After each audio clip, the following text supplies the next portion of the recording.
Hi, I'm John, and I began answering the question, why does God not care about me?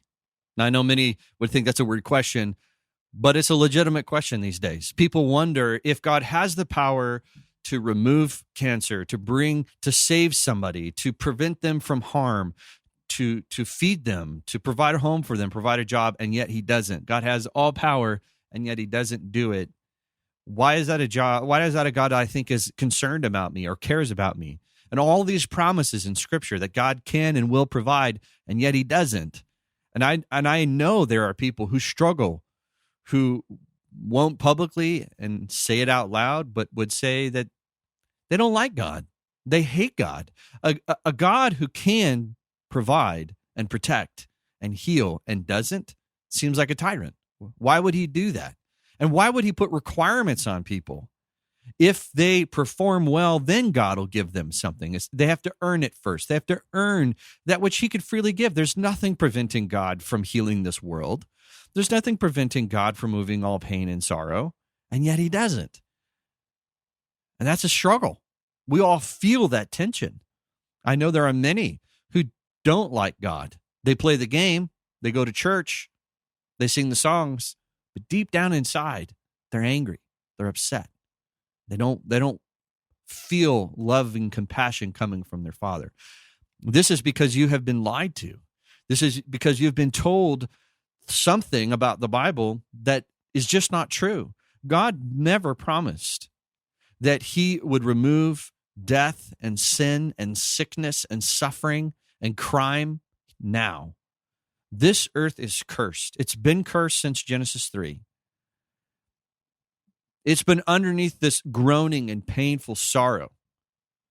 And people have been suffering because of not God's absence, but because of sin. And just as much as you hate crime and cancer and death, so does God.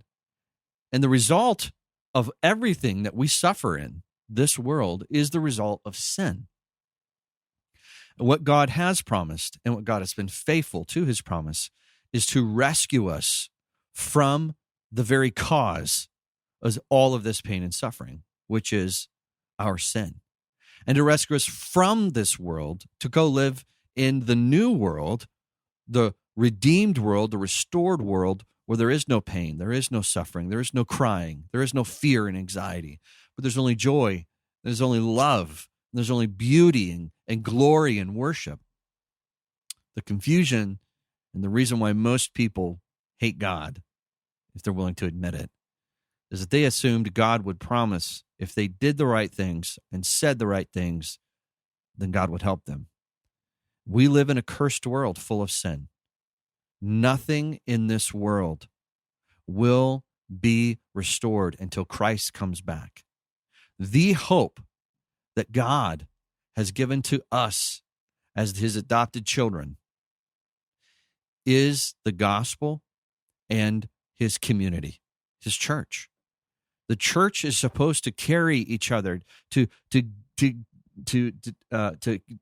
bear each other's burdens until we finally go home and God restores all things. The greatest joy and hope we can have now is to look to the love of Christ, his promises that he will save us, that he will redeem us.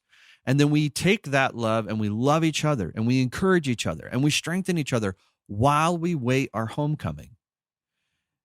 Most people are frustrated with life because somehow they're missing out and it's God's fault. Somehow they could have more, but God's preventing it. Sin is what's robbing us. Sin, the sin-stricken world, our bodies, the infection of sin, it is going to destroy us to the point we will die. And when we rise again in our resurrection, we'll have new bodies in a new home with our King. That's where our hope is. So while we wait, we offer people love and we offer to carry their burdens until Christ returns. That is the promise of Scripture. And if anyone ever tells you that it's God's design or desire to abolish anything in this world until he comes back, it's just not what God has ever promised. Look to Christ. Wait for his return. That is his promise. I hope that encourages you.